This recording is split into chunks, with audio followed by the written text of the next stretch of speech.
Here, you see, Amano at Gateway.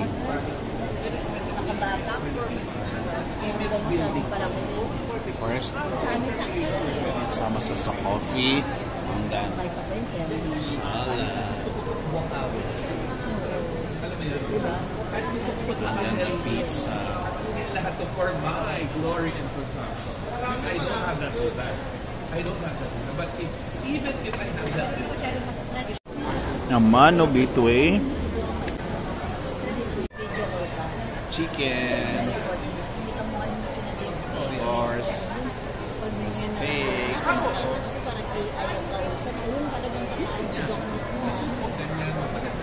Binabana niya yung sa dito. Alam mo, take away na rin. Kasi baby na. Meron talaga. Medium rare steak. Wow.